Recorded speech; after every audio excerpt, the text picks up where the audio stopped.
Assalamu alaikum warahmatullahi wabarakatuh. This is Sheikh Muhammad Sabbir Hossain once again on the screen.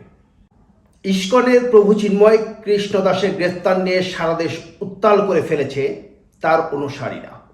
Mamunul হক জুনায়েদ বাবুনগরীর মতো জনপ্রিয় আলেমদের গ্রেফতার করার পরও যেখানে কোনো দাঙ্গা হাঙ্গামা হয়নি, সেখানে এক চিন্ময় কৃষ্ণ দাসের গ্রেফতারে ওরা লাশ ফেলে দিয়েছে। প্রতিদিন নতুন নতুন দাবি নিয়ে ঢাকা শহরের বিভিন্ন স্থানে বিভিন্ন আন্দোলনে জনজীবন যখন বিপর্যস্ত, সরকার যখন নির্বিষ, তখন ক্রমাগত সনাতনীদের ফেভার করতে থাকা ডক্টর ইউনূস সরকার চিন্ময় কৃষ্ণ দাস প্রভুকে আটক করার আত্মঘাতী সিদ্ধান্ত নিল কেন? চিন্ময় কৃষ্ণ দাসের বিরুদ্ধে বর্তমানে 4টি মামলা চলমান, যার মধ্যে বর্তমানটি বাদ দিলে বাকি 3টি 2020-21 সালে আওয়ামী লীগ সরকারের আমলে করা। চিন্ময় কৃষ্ণ দাসের বিরুদ্ধে আরও নিকৃষ্ট অভিযোগ আছে।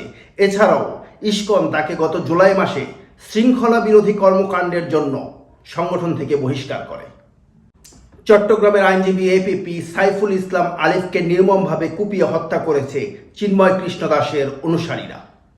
হিন্দুদের বিপক্ষে এবং নও-মুসলিমদের পক্ষে বিভিন্ন সময়ে মামলা লড়া এই হত্যাকাণ্ড একটি টার্গেটেড কিলিং মিশনও হতে পারে।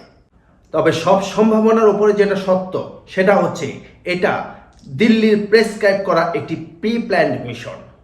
সাম্প্রদায়িক দাঙ্গা লাগিয়ে প্রতি বিপ্লব সৃষ্টি করে ডক্টর ইউনূস সরকার হটাবো, এই খবর ডক্টর ইউনূস সরকারের কাছেও আছে।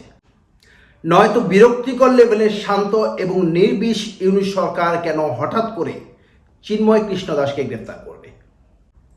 দেশি বিদেশি যৌথ প্রযোজনার এই মিশন ব্যর্থ করতে আপাতত মুসলিমদের কিছুদিন শান্ত থাকতে হবে, প্রতিশোধের স্পৃহাকে দমন করতে হবে, রাগ নিয়ন্ত্রণ করতে হবে, ধৈর্য ধারণ করতে হবে। জ্বালানি জড়ো করে ওরা পেট্রোল ঢেলে অপেক্ষা করছে, সেখানে দেশলাইয়ের কাঠি ছোড়া যাবে না, দিল্লির পাতা ফাঁদে পা দেওয়া যাবে না। অপরাধীরা দ্রুতই ধরা পড়বে ইনশাআল্লাহ। সাথে থাকবেন। আসসালামু আলাইকুম রহমতুল্লাহি ওয়া বারাকাতুহু।